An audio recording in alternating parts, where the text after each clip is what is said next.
دیکھیں وہ تو ظاہر خدیجہ شاہ صاحبہ کے معاملے پہ تو انہوں نے ان کو کیس کا بیک گراؤنڈ پتہ ہے اور انہوں نے تفصیل سے بتا دیا ہے۔ مسئلہ یہ ہے کہ اس وقت جو پاکستان کی عدالتوں کے اندر صورتحال چل رہی ہے وہ کسی سے ڈھکی چھپی نہیں ہے، اور آج ہی آپ نے دیکھ لیا کہ ٹوٹل 7 منٹ جو ہے وہ فیصلہ محفوظ رہا۔ میاں نواز شریف واپس آتے ہیں تو پہلی سماعت 420 سیکنڈز کی تھی، دوسری سماعت 618 سیکنڈز کی تھی، اور اس کے بعد کس طرح سے ایک اشتہاری فراری مفرور بھگوڑے سزا یافتہ مجرم کو جس طرح سے بری کیا گیا ہے۔ اور میں نے ایک کمپیریزن بتایا تھا کہ جس دن میاں نواز شریف کو ایون فیلڈ میں بری کیا گیا تھا، اس دن انہوں نے بریت کے بعد جو پہلا انٹرویو دیا تھا ایک یوٹیوب چینل کو، تو اس کے 5 دن میں جو ویوز آئے وہ 44,000 آئے۔ اور جو عمران خان صاحب کے ساتھ پہلی ملاقات تھی صحافیوں کی سائفر کیس کے دوران، جو ثاقب بشیر صاحب، احتشام عباسی صاحب، اور انہوں نے صحافیوں نے آ کر، رپورٹرز نے آ کر باہر بتایا، اور اس پہ جو سمیع ابراہیم صاحب نے جو ویلاگ کیا تھا، پہلے گھنٹے میں 44,000 ویوز تھے سمیع ابراہیم صاحب کے اس ویلاگ کے اوپر، جو انہوں نے بتایا کہ عمران خان نے اندر کیا کہا، کس طرح بیٹھے ہیں، اس کے اوپر 44,000 جو ہے نا وہ ویوز تھے۔ تو اسی سے آپ اندازہ لگا لیں کہ ان عدالتی فیصلوں کی کیا وقت ہے، جس کے اندر اشتہاریوں، فراریوں، مفروروں، بھگوڑوں کو جنہوں نے کوئی ثبوت نہیں دیے، جس کے حلال کے پیسے ہوتے ہیں اس کے بعد ثبوت بھی ہوتے ہیں، لیکن ظاہر ہے ان کے حلال کے پیسے ہوتے تو ثبوت ہوتے۔ اور میں اپنی بات کو یہاں پہ اختتام کرتے ہوئے، ظاہر ہے آگے چلے گا، ابھی شیخ افضل مروت صاحب نے بہت سی چیزیں بتانی ہیں، میں یہ ضرور کہوں گا کہ آج وہ 5 سپریم کورٹ کے ججز جنہوں نے یہ معاملہ نیچے احتساب عدالت کو بھیجا تھا، وہ آج سرخرو ہوئے ہیں، کیونکہ انہوں نے اس وقت بھی کہا تھا کہ یہ چوری کا مال ہے، ہمیں لگتا ہے چوری کا مال ہے، اسے حساب لو۔ حساب لیا احتساب عدالت نے، کوئی ثبوت نہیں، کوئی پرچی نہیں، کوئی رسید نہیں، اور سزائیں ہوئیں 7 سال 10 سال۔ اب جس طرح سے بری ہوئے ہیں، بے عزت بری ہوئے ہیں، یہ باعزت نہیں، یہ بے عزت بری ہوئے ہیں، اور ایک ثبوت نہیں دیا۔ جس کے حلال کے پیسے ہوتے ہیں اسے پتہ ہوتا ہے پیسہ کمایا کیسے، بھجوایا کیسے، رسیدیں اس کے پاس ہوتی ہیں، بغیر رسیدوں کے بے عزت بری کیے گئے۔ اور آج جو تحریک انصاف کا اعلامیہ آیا ہے اس میں ایک لائن بہت زبردست تھی،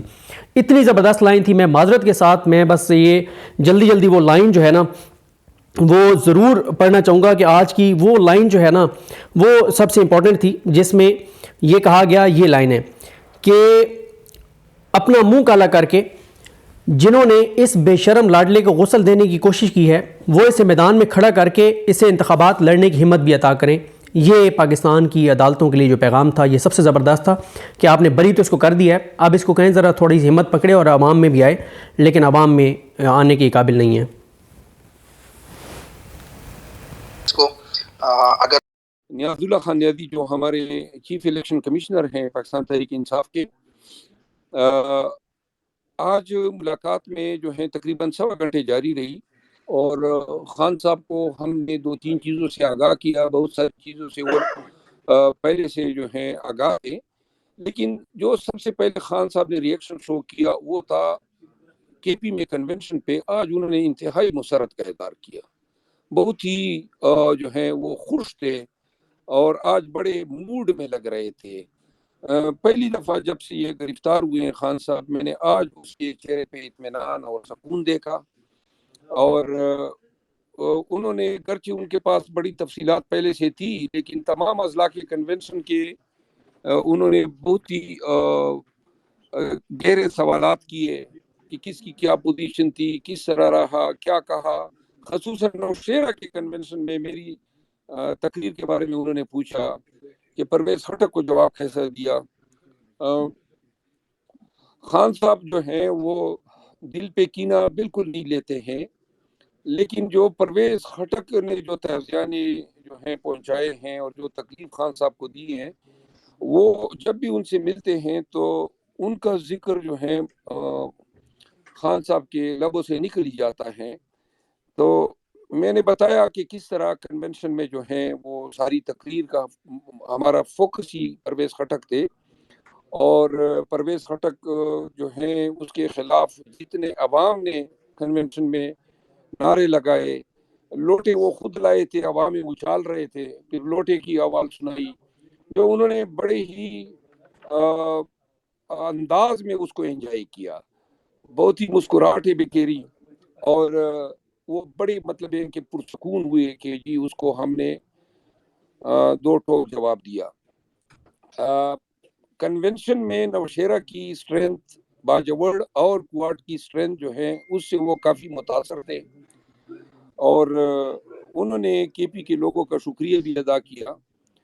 اور ساتھ میں مجھے کچھ ٹپس بھی دیے پنجاب کے کنونشن کے حوالے سے، کچھ ہدایات بھی دی۔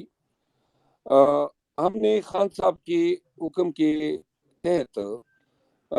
تقریباً 10 سے 15 ایام قبل پنجاب کے کنونشنز کے لیے اور بلوچستان کے کنونشن کے لیے ہم نے جو ذمہ داران ہیں پارٹی کے، ان سے مذاکرات کیے، گفتگو شنید کی، چونکہ پنجاب میں اور بلوچستان میں پریکٹیکلی پارٹی جو ہے وہ ضلعی صدور انڈر گراؤنڈ ہیں، ریجنل صدور کی بھی یہی پوزیشن ہے۔ ہماری 2 نشستیں جو ہیں پریکٹیکلی ویکنٹ ہے پنجاب میں، جو پی ٹی آئی کی جو آرگنائزیشنل سٹرکچر ہیں اس میں ریجنل پریزیڈنٹ انتہائی سگنیفیکنس رکھتا ہے۔ فیصل آباد جو ہے وہ خالی ہے، کیونکہ وہ جو اس سے پہلے جو صدر تھے وہ تحریک استحکام کو پیارے ہو گئے، اور ان کے ساتھ بہت بڑا ایریا ہے، تقریباً آدھا پنجاب ہے۔ اب پھر اسلام آباد کا ریجن خالی ہے علی نواز اعوان صاحب کے بعد جانے کے بعد، تو اس پہ پہلے خان صاحب نے ہدایات دی، اور پھر منسٹر گور صاحب نے بھی ان کے ساتھ ڈسکس کیا تھا کہ یہ ہمیں فل کرنے چاہیے، کیونکہ ہماری پارٹی کی اسٹرکچرل ایکٹیویٹیز ان آفیسز کے بغیر ہو ہی نہیں سکتی ہے۔ اینی ہاؤ، کنونشن کے لیے جب پارٹی کے ضلعی تنظیموں کو اوپر کے ذمہ داران نہیں ملے تو انہوں نے ڈائریکٹ مجھ سے رجوع کرنا شروع کیا، اور جس طرح محیط پیرزادہ صاحب نے بات کی، تو چونکہ کے پی کے کنونشن کے انعقاد کا تجربہ ہمیں ہو گیا، اور پنجاب کے بہت ساری چیزوں کو مد نظر رکھتے ہوئے ہمیں بڑا ہی پونگ پونگ کے قدم لینا پڑے گا، اور اس میں 2-3 جو اہم چیزیں تھی اضلاع کو سلیکٹ کرنے میں، ایک سب سے اہم چیز یہ تھی کہ اگر پنجاب میں ابتدائی 2-3 کنونشن کامیاب ہو گئے تو پہیہ چلے گا، لیکن اگر ابتدائی کنونشن جو ہیں وہ زور کی بنیاد پہ ناکام بنا دیے گئے تو اس سے جو ہے ہمارے آنے والے کنونشن پہ بڑے حوصلہ شکن اثرات مرتب ہوں گے۔ اور اس کے علاوہ پھر یہی ہماری اسٹریٹجی تھی کے پی میں، کہ ہم نے گرفتاری اسی لیے نہیں دی کیونکہ اگر کہیں پر گرفتار ہو جاتا تو ایک تو ورکرز کا حوصلہ ٹوٹ جاتا، اور دوسرے جو ہیں وہ کنونشن جو تھے، مثال کے طور پہ نوشہرہ میں اگر گرفتار ہو جاتا تو باجوڑ کا کنونشن مسئلہ کرتا، اور اسی طرح باجوڑ سے واپسی پر تو کوارٹ کا کنونشن جو ہے وہ شاید اتنا کامیاب نہیں رہتا، کیونکہ لوگ گرفتاری کی خبر سن کے آج کل کے حالات میں حوصلہ شکنی ہوتی ہے۔ تو یہ اسٹریٹجی نمبر 1 تھی کہ کسی حالت میں گرفتاری نہیں دینی تھی، اور اس کے لیے بڑی ہم نے تگودو کی اور بڑی محنت کی، اور اللہ نے سرخرو کیا۔ تو پنجاب میں ہمیں پتہ ہے کہ چوریاں بھی تیز کریں گے، کوئی نیکی کی امید بھی نہیں ہے۔ دوسرا کے پی کے کلچر کا مجھے پتہ تھا کہ وہاں پہ ایک دفعہ میں ان علاقوں میں پہنچ جاؤں پھر میں ان کی ذمہ داری تھا۔ پنجاب میں ہم اس چیز کو مائنس رکھتے ہیں، اور مائنس رکھنے کی وجہ یہ ہے کہ وہاں پہ شاید خوف زیادہ پھیلایا گیا ہے، ٹیرر کی کمی کے پی میں بھی نہیں ہے، لیکن وہاں پہ کچھ زیادہ پھیلایا گیا ہے، اور اگر یہ ان کی کوشش ہوگی، خصوصاً مریم نواز کی، جو کسی حالت میں یہ نہیں چاہتی ہیں کہ پاکستان تحریک انصاف جو ہیں اپنی سیاسی ایکٹیویٹیز کا آغاز پنجاب میں کرے، کیونکہ پنجاب ہی کی سیٹوں پہ ان کی نظریں ہیں۔ تو اس وجہ سے ہم نے بڑی ہی اے بی اور سی پلانز بنائے ہیں، جو آبویسلی اسٹریٹجی کی وجہ سے ہم یہاں پہ ڈسکلوز نہیں کر سکتے ہیں، لیکن جو یعنی خوش آئین چیزیں ہیں وہ یہ ہیں کہ پنجاب بھر سے عہدیداران نے، ورکرز نے، اور پاکستان تحریک انصاف کے جو سابقہ M N As M P As ہیں، انہوں نے بڑی ہی جذباتی، بڑی ایموشنلی اور انتہائی ویگر اور سٹرینتھ کے ساتھ کنونشنوں کے لیے مدعو کیا، اور ان تمام لوگوں کے سٹرینتھ کو مد نظر رکھتے ہوئے اضلاع کی وہاں پہ ہماری جو اویلیبل ہمیں یوتھ اویلیبل ہیں ان کو دیکھتے ہوئے، اور اپنی سیکیورٹی کا خیال رکھتے ہوئے ہم نے وزیر آباد کا آغاز کیا، کہ وزیر آباد وہ مقام ہے جہاں پہ خان صاحب پہ گولیاں چلائی گئی، ان کی جان لینے کی کوشش کی گئی، ایک ہماری ایک یہ اٹیچمنٹ ہے، اور دوسری جو ہے خان صاحب نے بھی اشارتاً اپنی اس خواہش کا اظہار کیا تھا، تو وزیر آباد میں ہمیں کافی تگڑے کافی مضبوط لوگ ملے ہیں، اور اس کے علاوہ ان کی جو قریبی اضلاع ہیں وہاں پہ بھی ہمیں ان سے سپورٹ ملے گی۔ باقی چیزیں جو ہیں وہ میں اپنے پارٹی ڈائریکشن کے تحت شیئر نہیں کر سکوں گا، لیکن وزیر آباد جو ہے سٹارٹنگ پوائنٹ ہیں، اور ایک وقت تھا کہ کے پی کے کنونشنوں پہ بھی ہمارا مذاق اڑایا جاتا تھا کہ کے پی میں کدھر لوگ نکلیں گے، ڈر خوف اتنا زیادہ ہیں، لیکن اللہ کے فضل و کرم سے لوگ نکل بھی گئے، اٹھ بھی کھڑے ہوئے ہیں، اور اب کے پی میں آپ سب کو یہ سن کے بڑی خوشگوار حیرت ہوگی کہ اب کے پی میں کنونشن خود بخود ہو رہے ہیں، یہ مار داڑ بھی جاری ہیں، پرچی بھی جاری ہیں، لیکن ورکر اب باز نہیں آ رہے ہیں، اور قیادت 95% کے پی میں نکل آئی ہے۔ 5% جو نہیں نکلی ہیں ان کی مجبوریاں ہیں اور جن کو ہم سمجھ سکتے ہیں، لیکن میرے خیال میں الیکشن کی شیڈول آنے کے بعد جو 5% ہے اس میں 4% نکل آئے گی، شاید 1% قیادت نہ نکل سکے، تو 99% قیادت کے پی میں آ جائے گی۔ پنجاب میں قیادت کو نکالنے کی ہماری اسٹریٹجی یہی ہے کہ جو چھوٹے چھوٹے مقدمات میں مطلوب ہے ان کو ہم کہہ رہے ہیں کہ وہ آگے آ جائیں، اور جن اضلاع میں کنونشن ہوں گے وہاں پہ جو ہمارے ساتھ M N As, M P As, senators ٹھہرے ہوئے ہیں وہ ان میں شرکت کریں گے۔ وہاں جو متوقع امیدواران ہیں یا جن کی خواہش ہیں، جن کی درخواستیں آئی ہیں، سب کو ہم نے فرائض جو ہیں وہ دیے ہیں یا دینے ہیں، جن تک ابھی تک احکامات نہیں ملے انہوں نے اپنے جلوس، اپنے بینر، جھنڈے، سب کچھ جو ہیں خود ہی لانے ہیں اور اپنی اسٹرینتھ شو کرنی ہے، کیونکہ پارٹی کی پالیسی یہ ہے کہ ہم نے ٹکٹوں کی تقسیم میں ان لوگوں کی قربانیوں کو انتہائی اہمیت دینی ہے جنہوں نے پارٹی کو نکلنے میں اور کنونشن کو کامیاب کرانے میں کوئی کردار ادا کیا ہو۔ ایم این ایز اور سینیٹرز، ایم پی ایس کے ساتھ کسی ایک ملاقات میں خان صاحب نے ذکر کیا تھا کہ جو پارٹی پارلیمنٹیرینز پارٹی کے ساتھ ٹھہرے رہیں گے اس آڑے وقت میں ان کو ٹکٹوں سے نوازا جائے گا، لیکن کے پی میں چند ایک مقامات پہ اس طرح ہوا کہ چند ایک M N As, M P As بلا کسی وجہ کے کنونشن میں نہ آئے، اور ان کے نہ آنے کو میں نے خان کو رپورٹ کیا ہے، جس پر خان صاحب نے یہ فیصلہ کیا ہے کہ جو بھی لوگ بلا وجہ پارٹی کو اس موقع پہ سپورٹ نہیں کریں گے تو ان کا ماضی میں ایم پی اے رہنا کوئی معنی نہیں رکھے گا، اور پارٹی میں ٹکٹس ان لوگوں کو کنسیڈر کیا جائے گا جو کنونشن جلسوں کو یا پارٹی میں موجودہ وقت میں خوف ختم کرنے میں کوئی کلیدی کردار ادا کر سکیں گے۔ تو یہ ایک پالیسی چینج آیا ہے آج جو ڈیسائسولی خان صاحب نے اعلان کیا ہے کہ صرف وہ پارلیمنٹیرین جو ڈٹ کے ورکر اور پارٹی کے ساتھ کھڑے ہیں بلا خوف و خطر، کیونکہ اب خوف کو جو ہے وہ اب پھینک دینا ہے، کافی جو ہے خوف کے تحت ہم نے جو ہے کافی خوف سے لیا، اور خوف کے نام پہ کافی عرصہ ہم دبک کے بیٹھے رہے، لیکن اب جو ہے جو لوگ معمولی مقدمات میں مطلوب ہیں ان کو باہر آنا ہوگا، اور قیادت کی نکلنے کی سیکنڈ پالیسی جو ہے وہ اب سامنے آئی ہے کہ لیڈرشپ جو ہے now it should come out of its hibernation, Hyde out سے نکلنا ہوگا، اور پنجاب کے کنونشن میں جو کلیدی کردار ادا کیا جائے گا ٹکٹ کے ایوارڈ میں وہ ہوگا باری جمعیت میں سب سے زیادہ تعداد میں لوگوں کو، ورکرز کو کنونشن میں پہنچانے کی، اور یہ چیز اب ہم پبلک کر رہے ہیں۔ خان صاحب نے جو ہے یہ بھی گائیڈ لائن دی ہے کہ دوسرے مرحلے میں ہمیں کن اضلاع میں جانا چاہیے۔ ہم دوسرے مرحلے پہ سیکنڈ ڈے جو کنونشن کا ہے وزیر آباد کے بعد وہ ہیں اکاڑا میں تقریباً جس طرح ہر پارٹی میں اختلافات ہوتے ہیں تو وہ تمام اختلافات ہم نے جو ہے ریزالو کر دیے ہیں۔ اور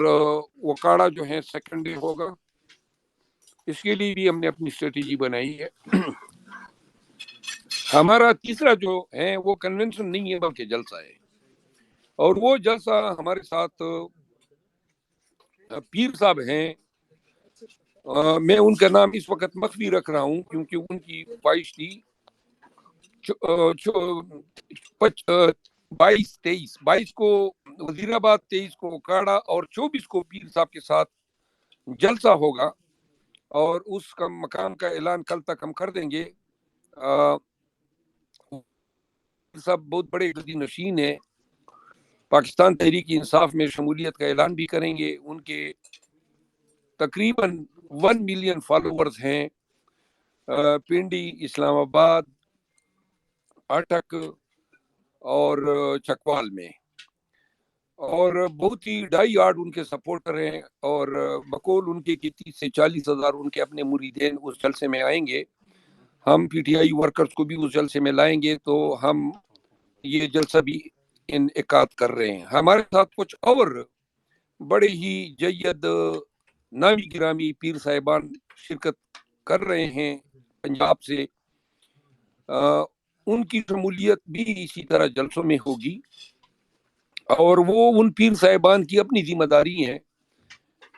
وہ مستحکم ہیں اور وہ کہتے ہیں کہ انہیں کوئی انتظامیہ کا خوف نہیں ہے, اور وہ اپنے جلسے خود اپنے زور پہ کر سکتے ہیں. ہم جو ہیں وہ ان کو سپورٹ دیں گے. یہ ابتدائی مرحلہ ہے. اس سے پہلے میں 15 تاریخ کو کوئٹہ جاؤں گا. وہاں سے ہم ریلی کی شکل میں جائیں گے ہرنائی, جہاں ورکر کنونشن ہوگا, اور ہرنائی سے ہم جائیں گے پشین. وہاں پشین میں پھر ورکر کنونشن ہے اگلے دن 16 کو. 17 کو روب میں ہوگا, اور پھر زمینی راستے سے ہم واپس کوشش کریں گے اگر کوئی رکاوٹیں نہیں ہوئی. اور میرا خیال ہے کہ وہاں عدالتوں سے بھی ہم نے رجوع کیا ہوا ہے. ہرنائی میں ہمیں اجازت بھی ملی ہوئی ہے انتظامیہ کی طرف سے. پشین میں کوششیں جاری ہے. بلوچستان میں ہمیں شیرانی صاحب کا جو گروپ ہے وہ ہمیں سپورٹ کر رہا ہے. وہ ہمارے ساتھ ان کنونشن میں ہوں گے, اور انہوں نے ہمیں دعوت بھی دی ہے, تو ایک آدھ رات ہم ان کے ساتھ بھی گزاریں گے. بلوچستان میں یہ پشتون بیلٹ ہے جو میں نے نام بتائے, اور ان پشتون بیلٹ میں ہمیں کوئی اس طرح کی تکالیف جو ہیں نظر نہیں آ رہی ہیں, کیونکہ وہ لوگ. اور ایک بات میں آپ سب کو بتا دوں کہ ان رابطوں کی وجہ سے مجھ پہ یہ خود ایک انکشاف ہوا ہے کہ پاکستان تحریک انصاف بلوچستان کی وہاں پہ اس کی حیثیت ہے 85% لوگ جو ہیں وہ پی ٹی آئی کے ساتھ ہے. تمام سردار نوابوں کے علاقوں میں تمام لوگ جو ہیں وہ پی ٹی آئی کے ساتھ آئے ہوئے ہیں. بلوچ ایریا سے میرے ساتھ مزید کنونشنوں کے لیے بلوچ لوگ رجوع کر رہے ہیں. کچھ سرداروں نے پی ٹی آئی میں شمولیت کی خواہش ظاہر کی خان صاحب سے, بلکہ کچھ 2 گورنر ہیں, 3-4 فیڈرل منسٹر ہیں, پی ایم ایل این کے بڑے نامی گرامی لوگ ہیں, وہ بھی پی ٹی آئی میں شامل ہونا چاہتے ہیں. آج خان صاحب سے ہم نے ان پہ بھی انسٹرکشن لی ہیں. وہ اپنے وقت پہ ہم ان کے جلسے اور یہ کریں گے. بلوچستان میں ہمیں کوئی اتنی زیادہ تکلیف نظر نہیں آ رہی ہے, لیکن اگر ہوگی بھی تو ہم وہاں ان کے مہمان ہوں گے, اکٹھے بک دیں گے. اگر مجھ پہ کوئی پرچہ ہوتا ہے یا گرفتاری ہوتی ہے تو زیادہ سے زیادہ وہی 188 کی خلاف ورزی ہے, تو عدالتی طور پہ 1 آدھ دن سے زیادہ مجھے یہ نہیں رکھ سکتے ہیں. اغوا ہونے کی کوئی گنجائش اس لیے نہیں ہوگی کہ میرے ساتھ سینکڑوں نہیں ہزاروں لوگ ہوں گے. تو یہ ہیں کنونشنوں کی رودات. اور اس دوران جو ہے میں دوسرا جو ایشو ہیں جو ہم نے خان صاحب سے ڈسکس کیا, اس کے لیے میں 5 منٹ کا وقفہ چاہتا ہوں. تب تک جو ہے میں محیط پیرزادہ صاحب سے گزارش کرتا ہوں کہ وہ اس پہ ذرا روشنی ڈالیں. بہت شکریہ سر. شیر افضل صاحب بہت شکریہ, آپ نے بہت ہی مفصل تفصیل دی خان صاحب سے اپنی ملاقات کی. خان صاحب کی جو اس وقت سٹیٹ آف مائنڈ ہے, کس طرح سے انہوں نے مختلف کنونشن سے اطمینان کا مظاہرہ کیا. پرویز خٹک کے حوالے سے تو کامنٹس بالکل سمجھ آتے ہیں کہ جس طرح سے پرویز خٹک صاحب نے بیٹریل کیا اور جس طرح سے وہ خان صاحب کے ساتھ تھے اور ایک ان کا بہت پرانا تعلق تھا, تو وہ انڈرسٹینڈیبل ہے. کنونشنز میں جو آپ نے بات کی اور جب وزیر آباد کی آپ نے بات کی، بہت اچھا آپ نے ایکسپلین کیا کہ کس طرح سے 22 23 24 اور پیر صاحب کا بھی مجھے سمجھ آ رہا ہے کہ آپ کس طرف اشارہ کر رہے ہیں. لیکن وزیر آباد کی جو سلیکشن ہے، اور آپ نے کہا کہ خان صاحب نے بھی اس کو سلیکٹ کیا، اٹک کے بارڈر سے اگر آپ شروع کریں دریا سے، تو وزیر آباد کوئی 100 میل سے بھی زیادہ آگے ڈیپ ان پنجاب ہے. راستے میں پنڈی ہے، گجر خان ہے، اس کے بعد دینا، جہلم، یہ سہاوا، یہ سب ایڈمنسٹریٹو ایریاز آتے ہیں. اور جیسا کہ میں نے پہلے کہا تھا کہ پنجاب کے اندر انگریز نے ایس ایچ او کا اور D P O S P کا جو انہوں نے ڈھانچہ کھڑا کیا تھا پنجاب کے کاشتکاری علاقے کو کنٹرول کرنے کے لیے، اس کا کوئی پیرلل انہوں نے کہیں اور کھڑا ہی نہیں کیا. سو یہ تو ایک بہت ایک بڑا چیلنج آپ لے رہے ہیں، کیونکہ اگر آپ وزیر آباد میں ایک بڑا کنونشن کرتے ہیں، آپ نے خود کہا، بیرسٹر صاحب نے، شیر افضل صاحب نے، کہ اگر پہلا ہی کنونشن زور لگا کے ناکام بنا دیا جاتا ہے تو لوگوں کو مایوسی ہوگی، اور مریم نواز صاحبہ جو ہیں ان کے لوگوں کو کہنے کا موقع ملے گا کہ یہ ایک کے پی کی پارٹی ہے، یہ تو ایک پٹھانوں کی پارٹی ہے، دیکھیں پنجاب میں ان کو کوئی پذیرائی نہیں ملی ہے، یہ تو صرف اس طرف ہیں. کیونکہ مجھے لگتا ہے کہ ایک ایسی حکمت عملی بھی ہے کہ یہ کہا جائے کہ تحریک انصاف تو بس اب کے پی کی پارٹی ہے، اور پنجاب جو ہے اس میں پی ایم ایل این کا، نواز شریف کا، ان کا زور ہے. تو ان کی پوری کوشش ہوگی، بیکاز وزیر آباد میرے ذہن میں یہ تھا کہ بہت سے لوگوں نے مجھے کہا کہ آپ تک یہ بات پہنچائی جائے کہ پہلے کنونشنز آپ کے ان ایریاز میں ہونے چاہیے جو کے پی کے بارڈر سے بہت زیادہ دور نہیں ہیں، جن کا کلچر جو ہے اور روایات بھی کے پی کی طرح کی ہیں. تو وزیر آباد کے اندر جب آپ جاتے ہیں تو آپ بالکل سینٹرل پنجاب کے اندر چلے جاتے ہیں، جو ان کی پرانی ایگریرین بیلٹ ہے انگریز کی، جہاں انہوں نے ڈھانچہ ہی بنایا تھا کسان کو کنٹرول کرنے کے لیے. تو یہ میری ایک اس میں آبزرویشن ہے. اس کو شیر افضل صاحب اس کو ایکسپلین کرنا چاہیں، کوئی اور ایسے سمیع ابراہیم صاحب ہیں وہ بھی اس کو ایکسپلین کرنا چاہیں تو میرا خیال ہے، بلکہ سمیع ابراہیم صاحب سے میرے ذہن میں ایک اور کویسچن تھا. سمیع ابراہیم کا مجھ سے بہت پرانا رپورٹنگ کے زمانے کا، میں نے تو 2005 میں برطانیہ سے